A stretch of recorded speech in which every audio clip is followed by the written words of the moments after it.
Bienvenidos nuevamente.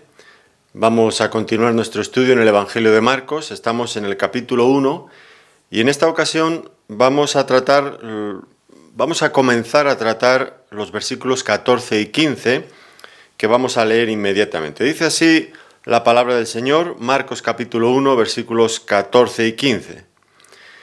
Después que Juan fue encarcelado, Jesús vino a Galilea predicando el Evangelio del reino de Dios, diciendo: El tiempo se ha cumplido y el reino de Dios se ha acercado. Arrepentíos y creed en el Evangelio. Bueno, por entrar en el contexto de este pasaje, recordarán que previamente tuvimos ocasión de ver cómo Juan el Bautista, el precursor de nuestro Señor Jesucristo, le había bautizado en el río Jordán y en aquel momento descendió sobre él el Espíritu Santo. Allí fue ungido para la misión que iba a llevar a cabo en esta tierra, ungido por el Espíritu Santo. Acto seguido nos encontramos con que el Señor fue llevado por el Espíritu al desierto donde habría de ser tentado por Satanás. Y en ese tiempo él demostró que era un hombre perfecto, capaz de llevar a cabo la salvación de la humanidad. Él no pecó como había pecado el primer hombre, Adán, en el huerto del Edén, en unas condiciones totalmente favorables.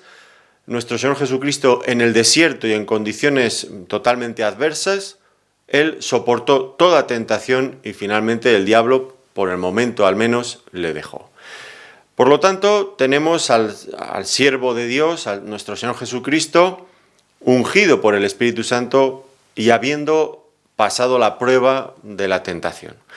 Ahora, por lo tanto, lo que acabamos de leer, pues ya es el mismo comienzo de la labor del ministerio de nuestro Señor Jesucristo. Y lo primero que nos dice, lo contextualiza, dice: después que Juan fue encarcelado, Jesús vino a Galilea. Y esto nos coloca el telón de fondo sobre el que nuestro Señor Jesucristo comenzó su ministerio público. Juan el Bautista, que llevaba tiempo predicando y bautizando, había sido encarcelado por Herodes. Ya todos conocemos seguramente las circunstancias, las razones por las que había sido encarcelado. Herodes se había encaprichado de la mujer de su hermano, de Herodías, y la había tomado por mujer.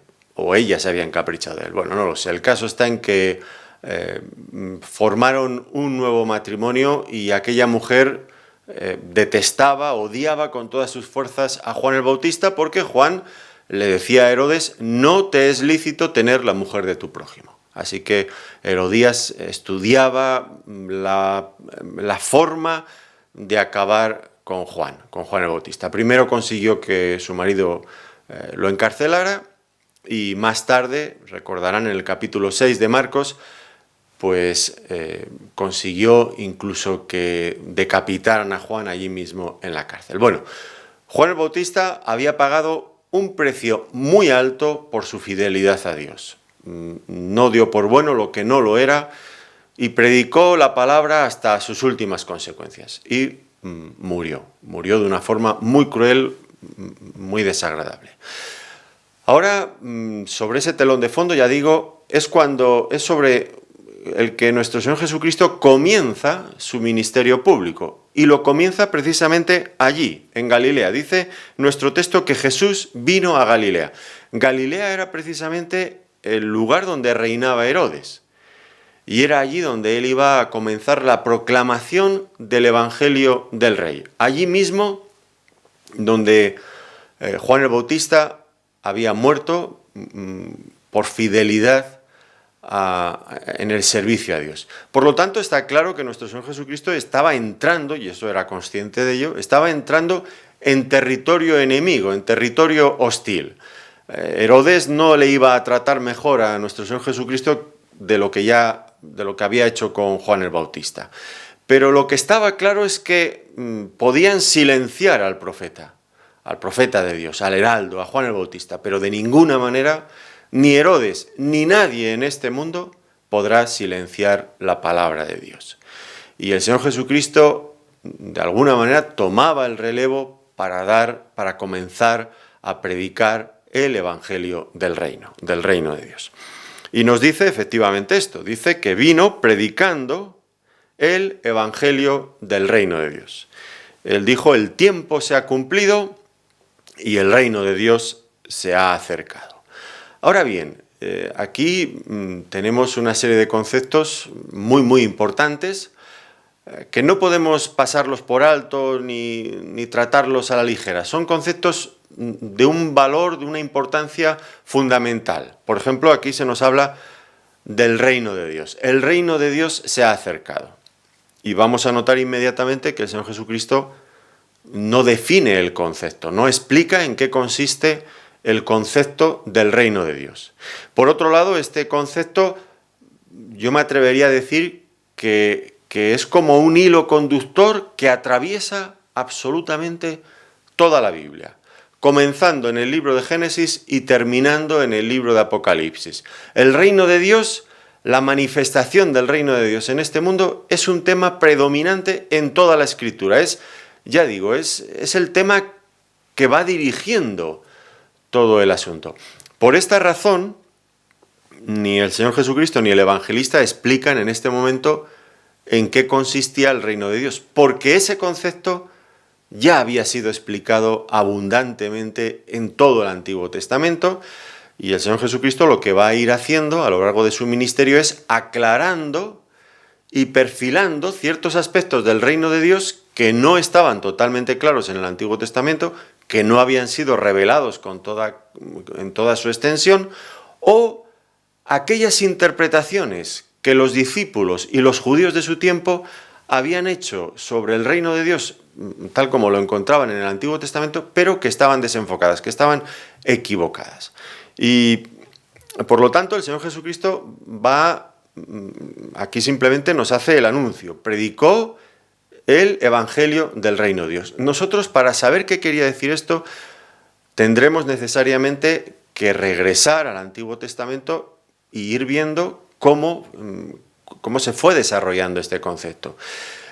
Y desde luego es un tema importante que, ya digo, vamos a dedicar algún tiempo. Es verdad que estamos estudiando el Evangelio de Marcos y aquí nos explica, pero se da por sentado que se conoce este concepto y nosotros pues nos vamos a asegurar de conocerlo bien y haremos un breve resumen por todo el Antiguo Testamento y después también en los Evangelios y finalmente más adelante hasta completar la Biblia. Nos va a ocupar varias sesiones, pero pienso que está justificado el tratar este tema con un poquito de amplitud. Desde luego no porque el Evangelio de Marcos nos lo exija en este momento, pero sí que nos va a venir bien, nos va a dar la base para estar bien afianzados en muchas otras cosas, porque aquí surgen inmediatamente cuestiones muy importantes, ¿no? Por ejemplo, Juan el Bautista había sido encarcelado y Herodes lo había matado.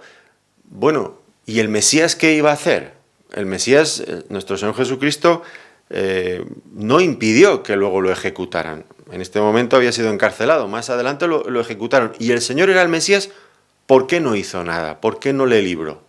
¿No estaba Juan el Bautista convencido de que él podía dar testimonio fiel del Mesías que venía inmediatamente, de alguna manera esperando que si algo le pasaba malo, pues, por ejemplo, lo que le ocurrió, que Herodes lo encarcelara, pues no estaría esperando Juan el Bautista que el Señor inmediatamente viniera en su rescate y le librara de esto?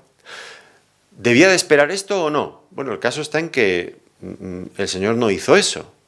Y tal vez pues Juan el Bautista se sintió defraudado. De esto tendremos que hablar en otra sesión, no en esta. Pero son preguntas, son interrogantes que nos tenemos que hacer necesariamente.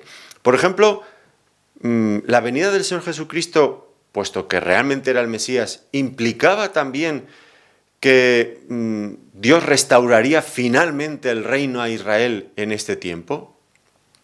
Bueno, pues son también preguntas importantes.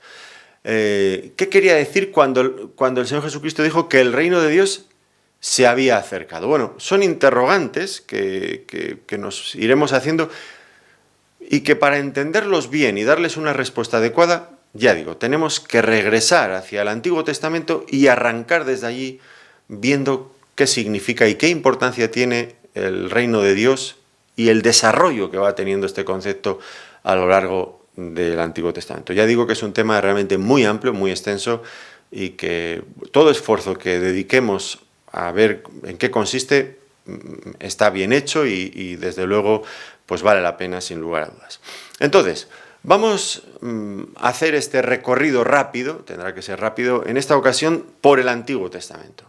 ¿En qué consiste? ¿Qué es el reino de Dios? Y para definir el concepto de reino de Dios tenemos que pensar en dos aspectos complementarios. Por un lado, y vamos a empezar por orden de prioridades, por un lado, en primer lugar, el reino de Dios tiene que ver con quién es Dios. Dios es el rey, el soberano. Es rey por naturaleza, por derecho legítimo, porque Él es el creador de todo cuanto existe, de su vida y de la mía, de este mundo, de este universo, de todo cuanto usted pueda imaginar, de todo lo que existe, Dios es el creador. Él estaba antes de que nada de lo que ha sido hecho fuera hecho. Por lo tanto, tiene derechos sobre este mundo por quién es Él. Él es el rey, el único que tiene el derecho legítimo de gobernar este mundo porque Él es su creador. Y esta dignidad que el Señor tiene como Rey Supremo es reconocida en muchas ocasiones en la palabra de Dios.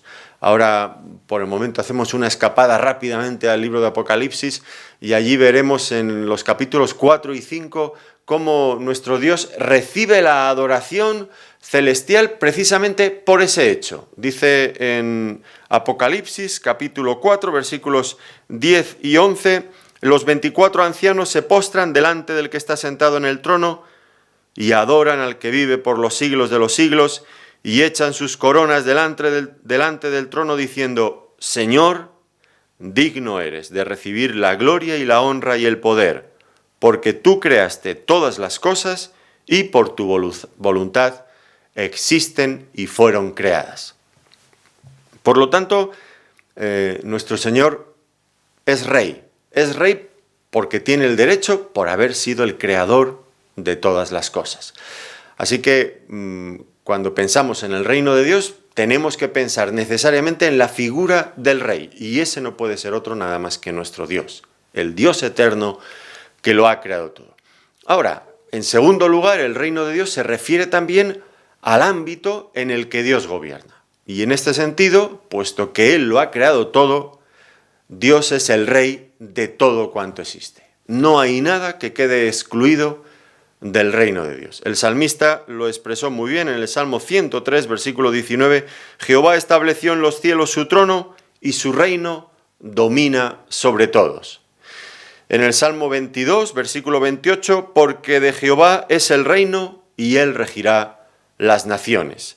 Daniel capítulo 4 y versículo 3 dice, cuán grandes son sus señales y cuán potentes sus maravillas. Su reino sempiterno y su señorío de generación en generación. Así que, definiendo el concepto de reino de Dios, tiene que ver con el rey, con Dios mismo, y tiene que ver con el ámbito en el que reina. Absolutamente todo, porque nada queda fuera de su dominio, de su control. Él es el creador de todo. Habiendo dicho esto, habiendo definido lo que es el reino de Dios, tenemos que entrar en un asunto que es realmente complejo y que es lo que hace que este concepto pues se extienda tanto por las Escrituras. Y es la idea de un reino de las tinieblas. Lo hemos titulado así, este epígrafe, el reino de las tinieblas. Es verdad, Dios domina, gobierna sobre todo. Su reino es eterno y no hay nada que quede fuera de él, tanto en el cielo como en la tierra. Pero, sin embargo, la realidad es que, aunque Dios tiene autoridad sobre todo, es cierto también que hay un reino hostil, un reino que se describe en la Biblia como el reino, la potestad de las tinieblas, en Colosenses 1:13, el reino de la potestad de las tinieblas. Y es un reino que, bueno, pues la Biblia no nos da detalles de cuándo se ha formado. Sabemos que ocurrió en algún momento de la eternidad. Algunos ángeles, Satanás a la cabeza, pues se rebelaron contra el trono de Dios, se atrevieron a enfrentarse contra él. La Biblia no nos da muchos detalles sobre eso y es por demás que en este momento intentemos penetrar y averiguar todas estas cosas. Ahora, este reino de las tinieblas, hostil al reino de Dios, está allí y se ha instalado en este mundo. Y eso sí que lo sabemos cuándo se instaló. Se instaló en este mundo, esto nos tendríamos que remontar al libro de Génesis, al capítulo 3, cuando el hombre y la mujer, Adán y Eva, fueron tentados por Satanás, por el diablo, y cayeron en la tentación. A partir de ese momento, cuando escucharon la voz de Satanás y siguieron sus indicaciones desconfiando de Dios, automáticamente le abrieron la puerta, nuestros padres abrieron la puerta a Satanás para que se introdujera en este mundo y trajo a este mundo, a este planeta Tierra, ese reino de las tinieblas que previamente ya existía en el cielo, en el ámbito espiritual fuera de la tierra. Y esto ha traído tristes consecuencias, sin lugar a dudas. El hombre cayó en el pecado, fue algo terrible. El hombre que había sido creado a la imagen y semejanza de Dios, que había sido colocado en esta creación por Dios mismo como virrey. Dios era el rey, pero había encargado al hombre el gobierno de este mundo. Había puesto a su disposición todo, las bestias, los animales, el campo, el huerto del Edén, todo, para que él lo guardara, lo cultivara, tratara en él. Él era el virrey y el propósito es que el hombre no gobernara en independencia de Dios, sino en comunión con Dios. Y esto era el verdadero gozo, era un placer para el hombre en aquel tiempo disfrutar de la comunión con Dios mientras administraba todo lo que Dios mismo había puesto en sus manos. Ahora, la tentación de Satanás fue muy sutil, porque Satanás sugirió a Adán y Eva, les hizo creer que podrían disfrutar de todo eso sin necesidad de Dios. Es decir, que ellos mismos podrían ocupar el lugar de Dios. Esto fue lo que Satanás les dijo en Génesis 3, versículo 5, sino que sabe Dios que el día que comáis de él serán abiertos vuestros ojos y aquí está la clave, y seréis como Dios. Seremos como Dios, pensó Adán y pensó Eva, seremos como Dios. Ya no estaremos por debajo de nadie, sino que nosotros estaremos por encima de todo. Seremos como Dios. Y el hombre creyó las insinuaciones de Satanás, que le estaba haciendo creer que Dios al final era una especie de aguafiestas universal, que lo único que le iba a quitar era la felicidad y le iba a restar de su pleno desarrollo y de sacar afuera todo su potencial como hombres. Y creyeron al diablo y se rebelaron contra Dios. Y entonces entró el reino de las tinieblas en este mundo, en nuestro planeta Tierra. Y desde entonces, poco a poco, Satanás ha ido ganando cada vez más terreno en este mundo, de tal forma que los hombres ahora obedecen al diablo siguiendo la corriente de este mundo conforme al príncipe de la potestad del aire, el espíritu que ahora opera en los hijos de desobediencia. Nos dice Efesios capítulo 2 y versículo 2.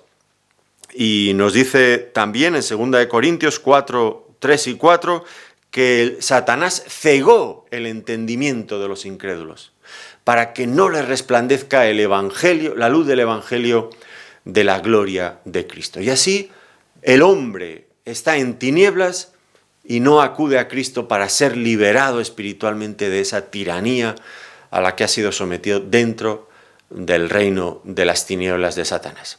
Entonces, este es un sistema satánico en el que el hombre está inmerso, que la Biblia describe como el mundo. El mundo es esto, es esta manifestación de ese espíritu de rebeldía contra Dios que se extiende por todo el mundo, en el área personal, en el área social, nacional, internacional. Es de donde viene todo el odio, los conflictos, la miseria, el sufrimiento, la inmoralidad, la muerte, tantas y tantas desgracias que hay en este mundo. Es el mundo, ese sistema organizado contra Dios, rebelado contra Dios y capitaneado por el mismo Satanás. Eso no quiere decir que el hombre no sea responsable también, por supuesto que lo es.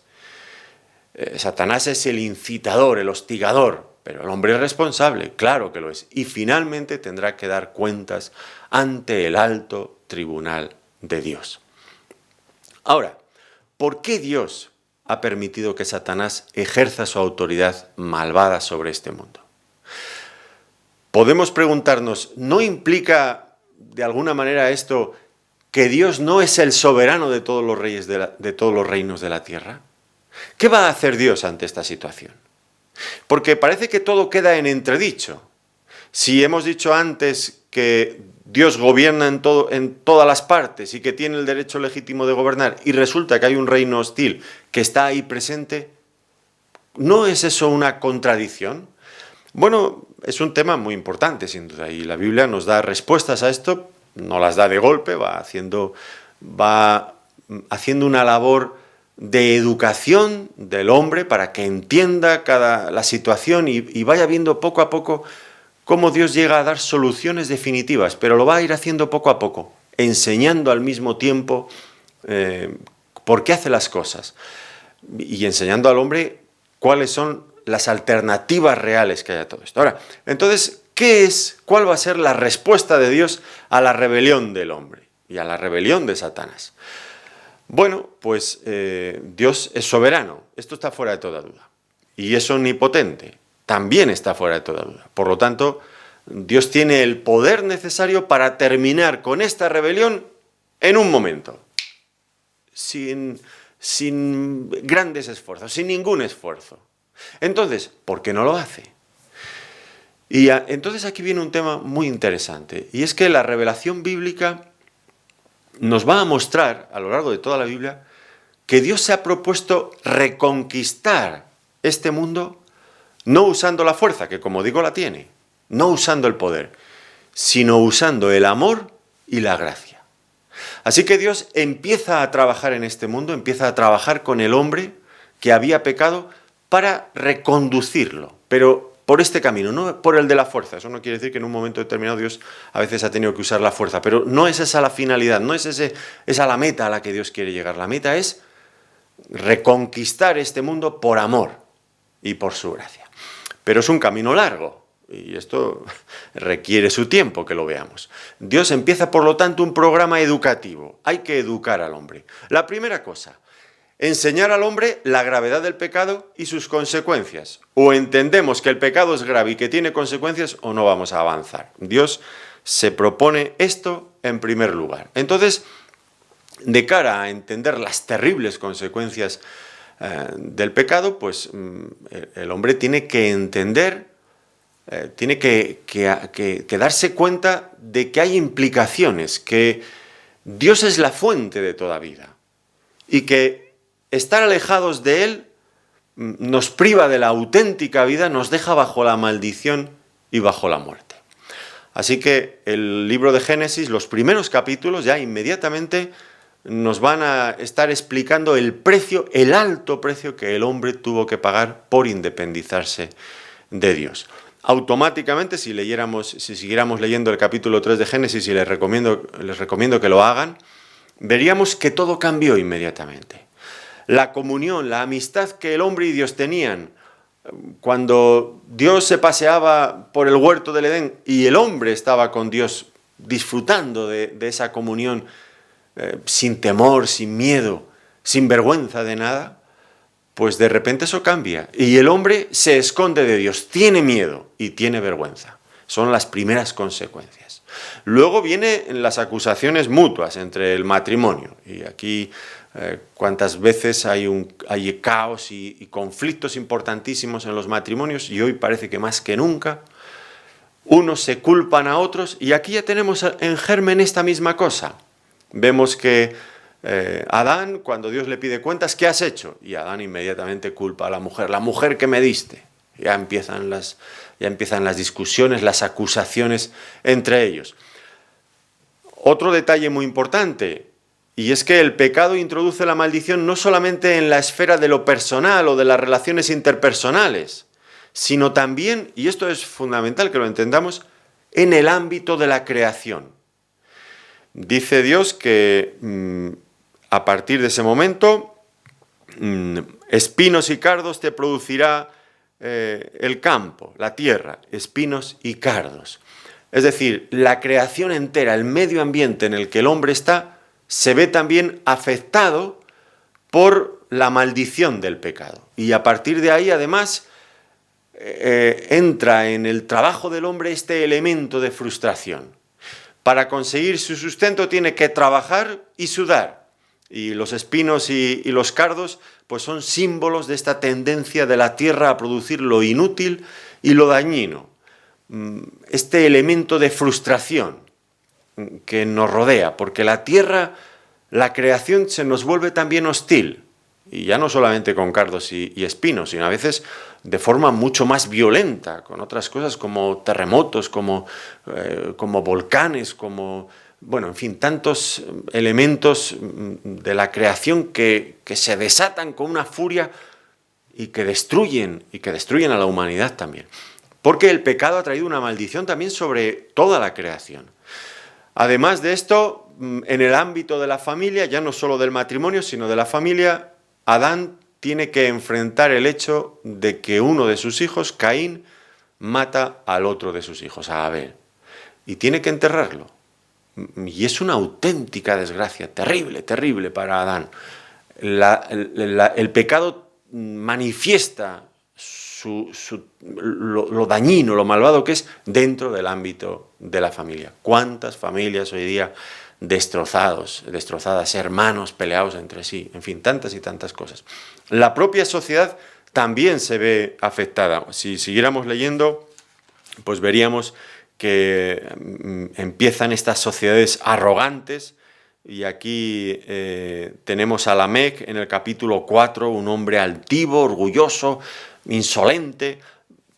Además, se cambia el diseño de Dios para el matrimonio y se introduce la poligamia. En fin, todas las perversiones que podemos imaginar ya empiezan a verse en los primeros capítulos de Génesis como consecuencia del pecado. Y llegamos finalmente al capítulo 5 de Génesis, que hay una genealogía de estas que a los creyentes les cuesta leer, pero que es interesante. Y una frase al final casi de cada versículo, o cada pocos versículos, que funciona a modo de estribillo. Una y otra vez nos dice, y murió. La primera vez que esto aparece está en el versículo 5, y fueron todos los días que vivió Adán 930 años y murió. Y a partir de aquí, y murió, uno detrás de otro van muriendo. El pecado trae muerte. Era mentira lo que Satanás había dicho. Satanás les dijo, ya sabe Dios que no vais a morir, es todo mentira, Dios se lo ha inventado para teneros atemorizados. Pero Dios dijo la verdad. Quien mentía y quien sigue mintiendo siempre que puede es el mismo Satanás. Y murió. La muerte como consecuencia del pecado. El ser humano no puede prosperar plenamente en el pecado. Imposible. Dice Romanos en el capítulo 8 que Dios sujetó la creación a vanidad. Y el hombre sabe bien que hay esta insatisfacción en el hombre, dentro de su corazón, en todo lo que hace. Los goces naturales, el placer le dura poco, muy poco. Y lo normal para el ser humano es la frustración. Pero Dios sujetó esta creación a vanidad en esperanza, dice. ¿En esperanza de qué? De que un día futuro llegara la liberación, no solo de la creación, sino especialmente del hombre. Pero por el momento el hombre está sufriendo estas consecuencias, pero en esperanza. Dios ha puesto delante del ser humano esperanza. La primera cosa, por lo tanto, como acabo de decir, es entonces que Dios muestra al ser humano las consecuencias terribles del pecado. ¿Con qué finalidad? Bueno, la primera cosa, que se dé cuenta de que el diablo la ha engañado. Y la segunda cosa, y mucho más importante, es que si quiere volver a disfrutar de la vida, de la plenitud de la vida, el hombre tiene que volver nuevamente a Dios. Tiene que actuar como la parábola del hijo pródigo. El hijo pródigo malgastó su vida en placeres alocadamente y al final quedó en la ruina. Y aquel hombre, el hijo pródigo, razonaba dentro de sí y dijo, volveré a la casa de mi padre. Por muy mal que me vaya allí, me irá infinitamente mejor de lo que me va aquí. Y volvió y fue restaurado a su posición de hijo. El hombre tiene que entender que caminando en esa dirección, siguiendo el pecado, no va a conseguir nada más que las cosas se empeoren aún más y su situación sea caótica, cada vez peor. La única solución es regresar nuevamente a Dios. Así que Dios quiere enseñar al hombre. Ahora, ¿el hombre aprende o no aprende? Pues ya lo ve usted y lo veo yo a nuestro alrededor, que los hombres no aprendemos.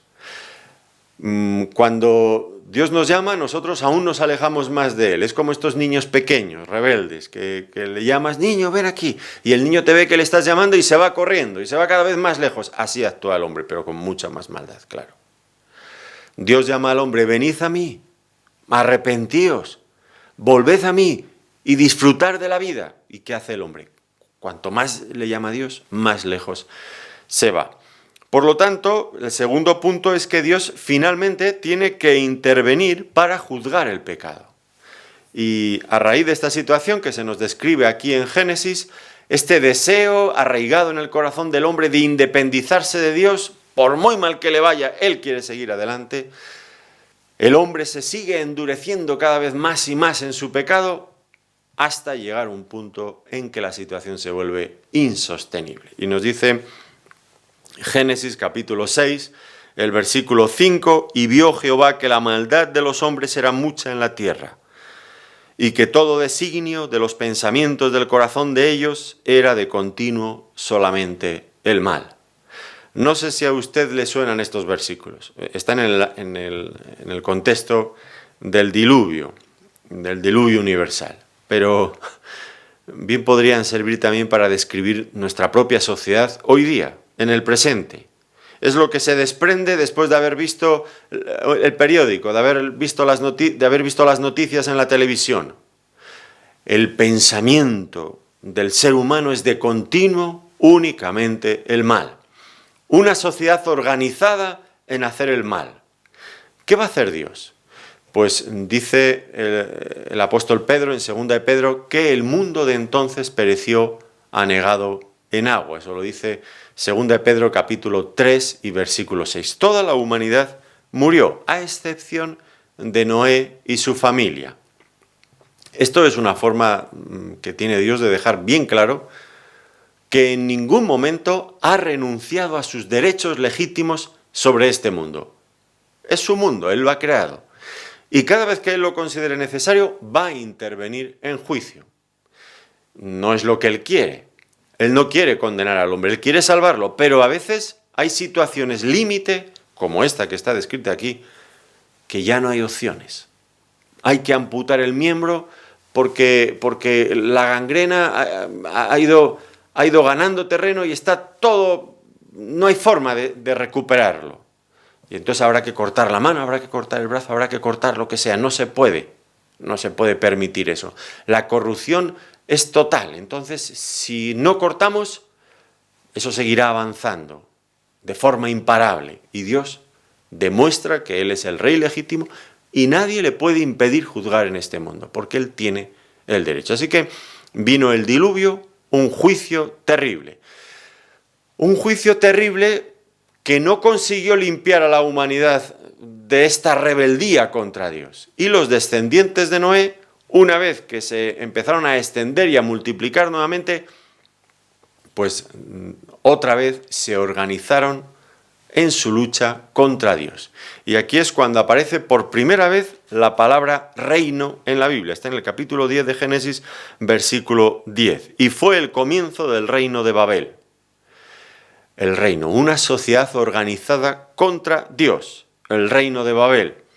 Y el capítulo 11 nos muestra el proyecto de esta sociedad rebelde que dicen hagamos una torre hasta el cielo en su deseo de rebelarse y de llegar hasta el trono de Dios en esta lucha que es ridícula porque no tiene nada que hacer el hombre contra Dios, pero proyectan esta torre cuya cúspide llegue hasta el mismo cielo, hasta el mismo trono de Dios, como queriendo competir con Dios mismo. Es increíble, es ingenuo, por otro lado.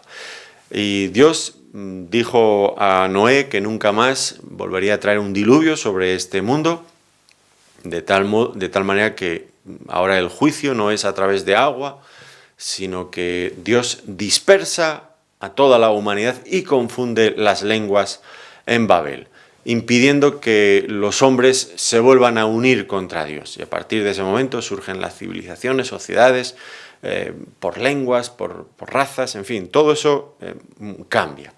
Un nuevo juicio contra el ser humano, pero el germen en el corazón del hombre, ese germen rebelde, sigue estando allí. Y nada va a hacer desistir al ser humano de su rebeldía contra Dios. Las pruebas se van manifestando una y otra vez. A pesar de que Dios manifiesta la gravedad del pecado, a pesar de que Dios trae sus juicios, nada hace desistir al hombre de su rebeldía contra Dios.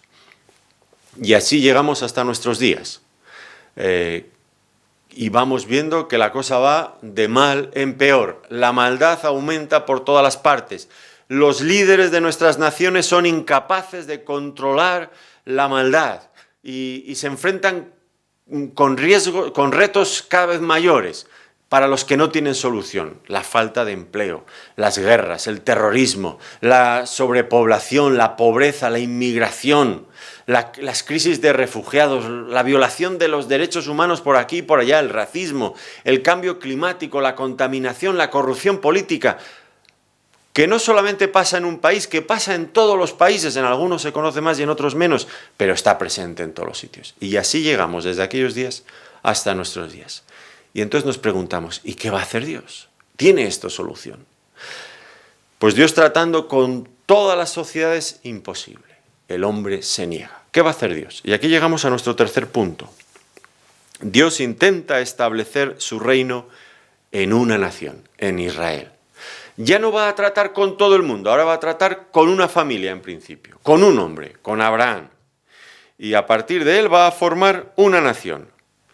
Y lo va a separar, a Abraham lo va a separar del resto de las naciones, le va a hacer promesas realmente muy, muy grandes y maravillosas en un pacto que Dios establece con Abraham, este hombre que llama de Ur de los Caldeos, para formar una nación aparte con él. Promesas que tienen que ver con bendiciones en el ámbito de lo personal, pero también la multiplicación de su simiente, es decir, de su descendencia, la posesión de la tierra prometida y la protección de la raza judía contra sus enemigos y por fin, lo más importante de todo, es que de su simiente, de su descendencia, vendría uno, la simiente prometida, en la que, por medio de quien todas las naciones serían bendecidas. Y esta simiente prometida, por supuesto, va mucho más allá de Isaac o de Jacob o de alguno de los hijos de Jacob. Nos obliga a dirigir nuestras miradas hacia nuestro Señor Jesucristo. Pero todo esto ya está en germen en Abraham, pero no nos podemos adelantar, tenemos que ir paso a paso. Dios tiene una nueva iniciativa. Ha fracasado su proyecto de traer su reino a este mundo. Enseñando la gravedad del pecado, no ha funcionado. Trayendo juicios, tampoco ha funcionado. Una nueva iniciativa, formar una nación especial, su pueblo Israel. En medio de esa masa degenerada, de esa sociedad degenerada, Dios aparta un pequeño pueblo y se va a manifestar directamente a ellos. Y en medio de ellos va a reinar. Les va a dar leyes, eso ocurrirá mucho tiempo después, con Moisés. Les dio leyes que regulaban la relación que Dios iba a tener con este pueblo especial. Y trabaja con ellos. Además, les muestra lo que implica el concepto de la redención, de ser liberados del poder de Satanás, del poder de las tinieblas. ¿Cómo hace eso? Bueno, este es el tema, uno de los temas fundamentales en el libro de Éxodo, la redención. Y nos pone un ejemplo maravilloso, cómo Dios saca a una nación de otra nación. A Israel la saca de Egipto, de la esclavitud en Egipto, y le libera para darle la tierra prometida, para que disfruten de libertad. Esto es lo que Dios se propone. Y aquello ya fue grande, ¿eh? Sacar, dice Moisés cuando habla de estas cosas, dice, ¿cuándo se ha oído que Dios viniera con poder para sacar a una nación de otra nación con milagros, con señales, con prodigios y introducirlos a una tierra, sacando fuera a todos los pobladores de la tierra prometida para dársela a esta nación? ¿Cuándo se ha escuchado algo parecido? Nunca. Y los milagros que Dios hizo en Egipto y luego cuando abrió el mar y sosteniendo al pueblo en el desierto 40 años, guiándoles con la columna de fuego y la nube, en fin, tantas y tantas maravillas, 40 años, dándoles el maná. Bueno, ¿cuándo se ha escuchado eso? Nunca. Dios hizo algo maravilloso. Y eso ya era grande, pero era pequeño en comparación con con el proyecto que Dios tenía en mente. Una liberación a una escala infinitamente superior. No liberarnos de la esclavitud política, sino de la esclavitud espiritual del mismo reino de Satanás, del poder de las tinieblas. Este es el proyecto de Dios. Y entonces Dios está manifestando su reino y cómo va haciendo las cosas. Y ahora va a tratar con un pueblo que eran esclavos y que Dios quiere hacer libres. Ahora, ¿qué pasó? Bueno, esto nos lleva al libro de Éxodo, al libro de Números. El libro de Números es un libro desesperante. No porque es palabra de Dios, no quiero decir que esté mal lo que dice allí. Es desesperante la actitud del pueblo, quiero decir. Si usted, bueno, después de que hay una serie de censos al comienzo de Números, pero una vez que ya ha pasado esto de los censos, si usted sigue leyendo, se va a encontrar una nota dominante, constante.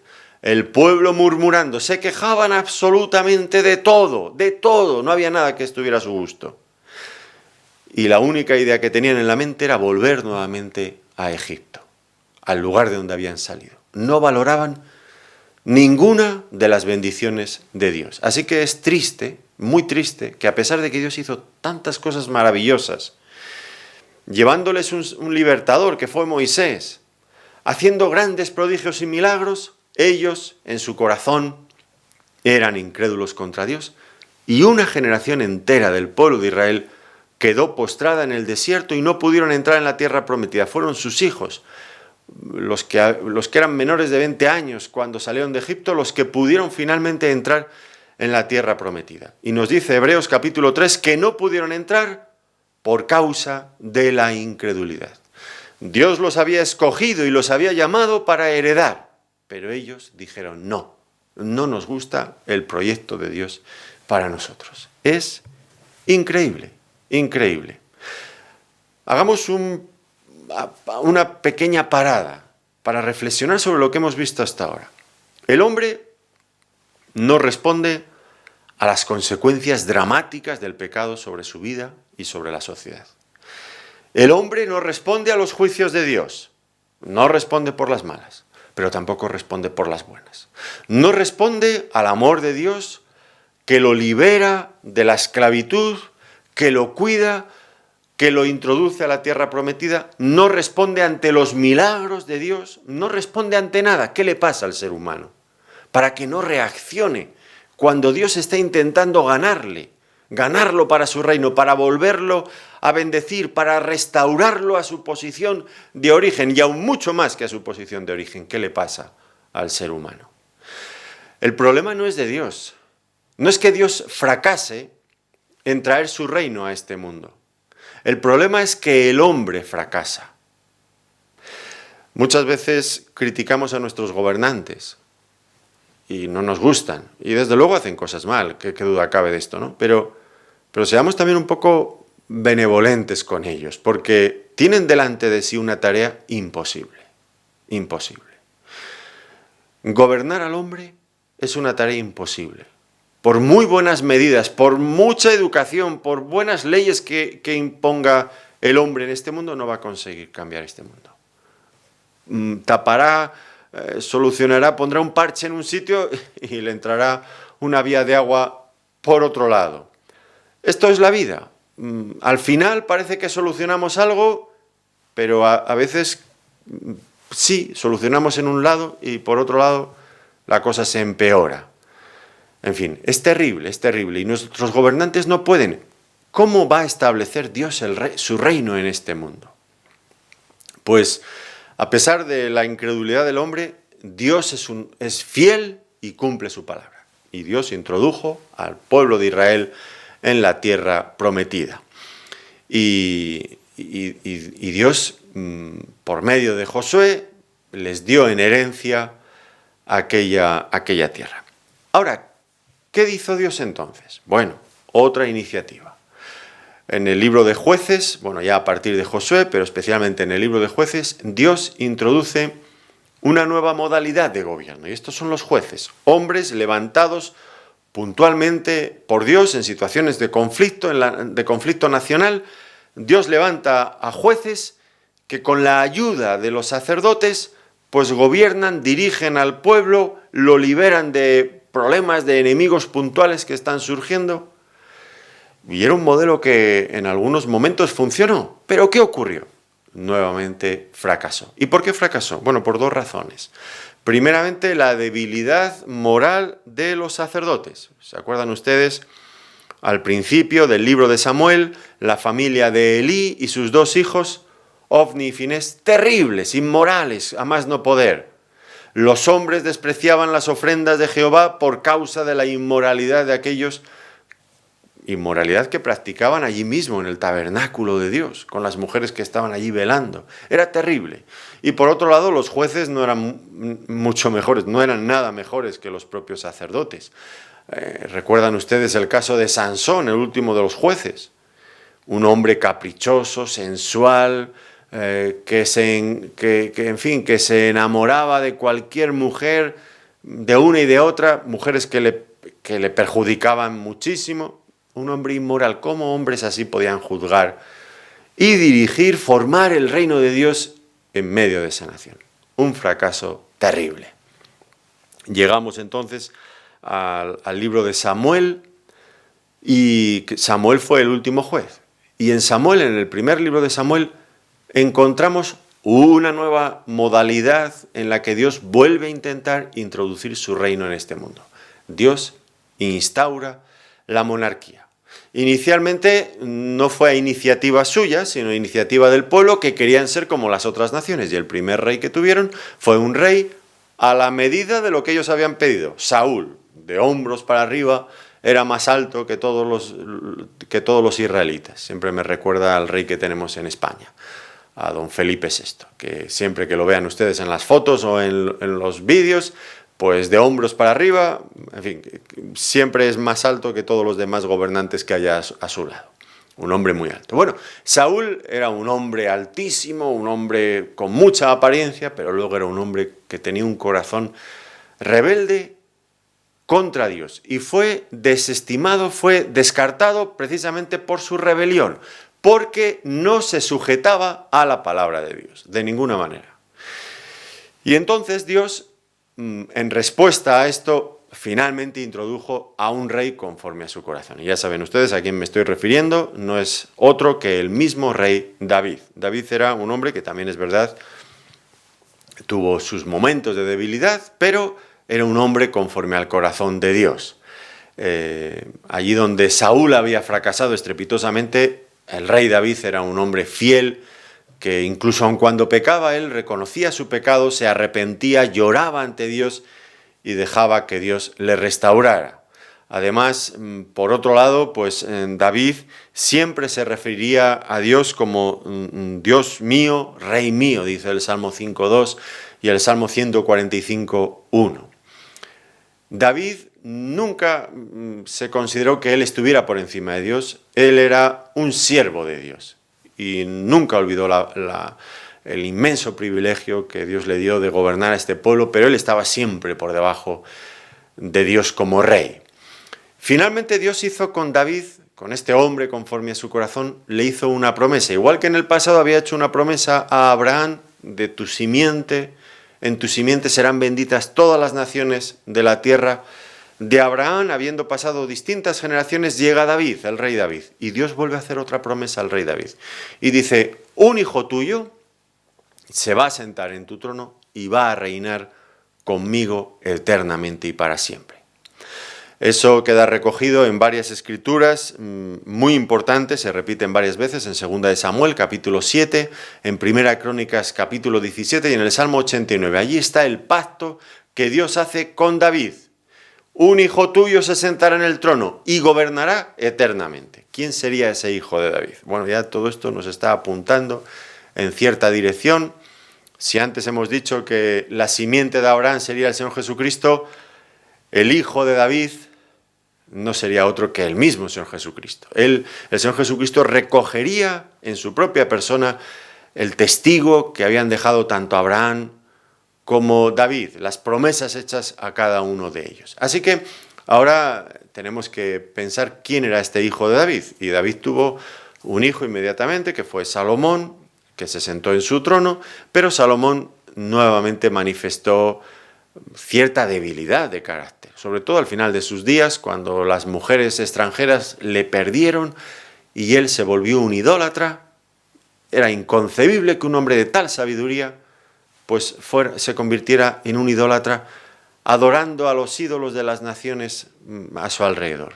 Increíble, increíble que este hombre hiciera esto. Dios lo desechó finalmente y como juicio por eso, Dios mismo dividió el reino de Israel. Desde ese momento el reino quedaba dividido 11 tribus al norte, que desde ese momento son conocidos como el reino de Israel, y al sur queda la tribu de Judá, también con el sacerdocio, porque allí estaba el templo. El país está dividido y a partir de ahí hay una sucesión de reyes. En el norte son reyes paganos en la mayoría de los casos, que introducen un nuevo sacerdocio, que introducen nuevos dioses, que introducen nuevos rituales para servir a Dios y que se desvinculan de la ley de Dios, de la palabra de Dios. En el sur, en cambio, todavía hay cierta fidelidad, pero poco a poco eso va degenerando. Es verdad que algunos reyes que surgen de la dinastía de David son reyes con un corazón sensible, que escuchan la palabra de Dios, que les viene por medio de los profetas, que nunca dejan de exhortar al pueblo para que vuelvan a Dios, pero hay esta tendencia constante a irse apartando de la voluntad de Dios y de Dios, hasta que finalmente los descendientes de David y también el reino del norte, pues sufren las consecuencias de su mala actitud, de su rebeldía contra Dios. Y encontraremos, cuando vamos leyendo al final de los libros de Segunda de Reyes y Segunda de Crónicas, que primeramente Dios se lleva en cautiverio a Israel en la parte norte del país. Son los asirios los que se lo llevan y los llevan a otros lugares. Y unos años después, en la parte sur, a Judá, el imperio babilónico se los lleva. Nabucodonosor se los llevan. Y dejan de estar en su tierra. ¿Dónde está el reino de Dios? Nuevamente otro fracaso. Ni la monarquía logra establecer el reino de Dios en este mundo. A partir de ahí, ¿qué ocurre? Bueno, pues es verdad que el reino babilónico fue conquistado por el imperio medo-persa, y Ciro el persa, tal como Jeremías había dicho, había anunciado, 70 años después del cautiverio, Israel vuelve nuevamente a ocupar su ámbito geográfico, pero vuelven en debilidad, vienen muy poquitos, esto nos lo explica Esdras, también Nehemías, vienen muy poquitos, con mucha debilidad, y en Jerusalén intentan reedificar el santuario, el templo, primero el altar, luego el templo, luego la muralla. Estos son los libros de Esdras y Nehemías. Pero con tanta debilidad en medio de sus enemigos. Y lo peor de todo, no tienen autonomía para gobernar. Primero están bajo Ciro el persa, pero luego, más adelante, son conquistados, el imperio medo-persa y los mismos judíos son conquistados por Alejandro Magno el griego en el año 330 a.C. y pasan de un poder extranjero a estar bajo otro poder extranjero. Más tarde, cuando Alejandro Magno muere muy tempranamente, joven, pues su imperio se divide entre sus 4 generales y entonces la tierra Israel pasa a estar, primero bajo los Ptolomeos de Egipto y luego bajo los sirios. y ahí hay una sucesión, primero unos, después los otros. Los judíos nunca tienen autonomía hasta que el año 166, un pequeño paréntesis, desde el año 166 hasta el 63 a.C., los judíos se rebelan contra los sirios y por medio de los macabeos pues consiguen tener el único periodo de autonomía bajo la dinastía hasmonea. Pero muy pequeño y siempre en medio de infinidad de enemigos y casi sin levantar la cabeza. Pero en el año 63 a.C., Pompeyo, un general romano, pues conquista nuevamente Israel y lo hace nuevamente tributario ahora del Imperio Romano. Es entonces cuando llegamos al comienzo del Evangelio de Marcos. Estamos en ese punto. ¿Dónde está el reino de Dios? Israel ha perdido su autonomía hace siglos. Todas las iniciativas de parte de Dios para instaurar su reino en este mundo han fracasado a nivel global y a nivel también de una nación, de Israel. Y han fallado no porque sus iniciativas fueran malas, que eran buenas. Las iniciativas de Dios siempre han sido buenas. ¿Por qué han fallado? Han fallado por causa de la maldad del hombre. Los efectos del pecado en el ser humano son mucho más graves de lo que muchas veces nosotros nos imaginamos. Y ahora llega el Señor Jesucristo y estamos ya de nuevo en el punto donde hemos comenzado, en el Evangelio de Marcos. Jesús vino a Galilea predicando el Evangelio del reino de Dios, diciendo: el tiempo se ha cumplido y el reino de Dios se ha acercado. Arrepentíos y creed en el Evangelio. Y ahora Dios va a hacer algo nuevo. Va a hacer algo nuevo. Algo nuevo que en cierto sentido va a ser el cumplimiento de lo que ha ido prometiendo anticipadamente a Abraham y a David. Pero tiene que ser algo nuevo y diferente. Porque Dios ya ha probado todo. Todo lo que se podía probar. Lo que el hombre sigue probando hoy día y dándose contra un muro de hormigón porque una y otra vez fracasa, ese reino de Dios, de justicia, de paz, viniendo a este mundo, el hombre quiere conseguirlo sin Dios, pero tampoco lo consigue, porque el problema es el hombre. Y ahora viene esta nota, viene Jesús anunciando el reino de Dios. El tiempo se ha cumplido. Todo lo que había sido prometido en el Antiguo Testamento a Abraham, la simiente de Abraham, a David, un descendiente que se sentaría en el trono eternamente y para siempre y gobernaría en justicia con Dios, ahora el Señor Jesucristo toma el relevo y dice: ahora el reino de Dios se ha acercado. Y esto despierta en nosotros mucho interés, porque la pregunta, por lo tanto, ahora es: ¿qué va a hacer el Señor Jesucristo para instaurar el reino de Dios en este mundo? ¿Qué va a hacer de nuevo? ¿Qué cambios? ¿Qué va a introducir en este mundo diferente de lo que Dios ya ha aprobado y ha fracasado? ¿Qué va a hacer Dios? Pues esto va a ser muy emocionante, porque Dios tiene algo en mente muy grande. Acuérdense lo que he dicho al principio: Dios no lo va a hacer por la fuerza. Dios quiere ganar el corazón del hombre por su amor, por su gracia. Y esto es lo que va a hacer el Señor Jesucristo. Nosotros, que ya conocemos el Evangelio, sabemos lo que hizo. Pero nos volveremos a reunir con la ayuda del Señor para irlo analizando poco a poco, de forma resumida, las grandes líneas maestras del reino de Dios a través de los evangelios y aún más hasta acabar en el Apocalipsis. ¿Qué ha hecho Dios? ¿Cómo va a instaurar Dios su reino? Dios tiene algo nuevo, algo glorioso para hacer que funciona. Y eso lo va a hacer, no lo puede hacer nadie más que nuestro Señor Jesucristo. Por eso, estas palabras que aquí encontramos al comienzo del Evangelio de Marcos, que son la continuación de todo lo que ya se ha dicho antemano, traen esperanza, trajeron esperanza a aquella generación, traen esperanza también a nosotros. En Cristo hay esperanza de un mundo diferente, y fuera de Él no hay esperanza, fuera de Él hay fracaso. La historia de la Biblia, del Antiguo Testamento, es una sucesión de fracasos que intentan ilustrar, enseñar al hombre que fuera de Dios no hay esperanza, hay que buscar la esperanza en Él. Bueno, pero esto será nuestro tema para la siguiente jornada, con la ayuda del Señor, nos volveremos a encontrar. Mientras tanto, la palabra de Dios nos ha dejado claras algunas cosas. No hay esperanza fuera de nuestro Señor Jesucristo. No hay esperanza en el hombre. El hombre fracasa una y otra vez. Pero en el Señor Jesucristo, aquel que fue ungido por Dios en su bautismo, por el Espíritu Santo, y que venció toda tentación en el desierto ante Satanás, es el que ha traído esperanza a este mundo. Veremos en qué consiste esta esperanza con la ayuda del Señor. Mientras tanto, que Dios les bendiga ricamente y gracias por su atención.